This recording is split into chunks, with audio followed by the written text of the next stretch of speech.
আমাদের বিক্ষোভ আজকে মানে আমাদের অনেক দিন ধরেই অনেক দাবি নিয়ে আমরা সরকারের দরজায় গিয়েছি, কিন্তু কোনো কিছুতেই কোনো সুরাহা হয়নি। ঠিক আছে, আমাদের দাবি অনেকগুলো আছে। এখন প্রথমত মূল দাবি হচ্ছে 6টা। সেই 6টা দাবির মধ্যে আমাদের প্রথম 15,000 টাকা বেতন করতে হবে। একটা ন্যূনতম কর্মীর যেটা পাওয়া উচিত সেটা আমাদেরকে দিতে হবে। তারপরে আমাদের যে উৎসাহ ভাতা, কেন্দ্র সরকার উৎসাহ ভাতা ঘোষণা করেছিলেন, সেই উৎসাহ ভাতা আমরা এখনও ঠিকঠাকভাবে পাই না।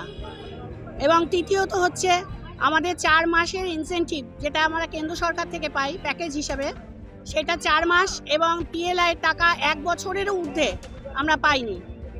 এবার এই সমস্ত দাবি নিয়ে আমরা বহুবার সরকারের দরজায় গেছি, কিন্তু ওনারা কিছুই আমাদের শুধু আশ্বাস দিচ্ছেন, মিথ্যে আশ্বাস দিচ্ছেন, কার্যকর ক্ষেত্রে কিছুই হচ্ছে না।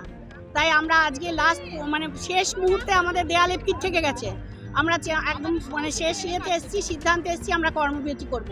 এই যে আজকে কর্মবিরতি করেছি, আমরা কর্মবিরতি করে এই ক্ষতিটা হচ্ছে, আমরা প্রত্যেকটা গ্রামে গ্রামে প্রত্যেকটা পরিবারের একদম জন্ম থেকে একজন গর্ভবতী মা হওয়া থেকে তার মৃত্যু মানে মাঝবয়সী মানুষেরও 30 বছরের ঊর্ধ্বে মানুষেরও যতজন পরিবারে থাকে তাদের সমস্ত পরিষেবা আমরা দিয়ে থাকি। তাহলে আমাদের জন্য সরকার আজকে এত উদাসীন কেন? যেখানে একটা পরিবারের সমস্ত পরিষেবা, তৃণমূল স্তরের সমস্ত পরিষেবা আমরা দিচ্ছি, তাহলে সেই তাদের বিষয়ে কোনো চিন্তাভাবনা কেন নেই? তা আমাদের সেটাই সরকারের কাছে প্রশ্ন। আজকে আমাদের 8 দিন হয়ে গেল কর্মবিরতি চলছে, 9 দিনে পড়েছে। আমাদের যে দাবি, আরও মেলা খেলা ডিউটি নানা রকম কাজ আমাদের করানো হয় বিনা পারিশ্রমিকে। আমাদের 5,200 250 টাকা মাইনে। তো এই টাকায় কি সংসার চলে?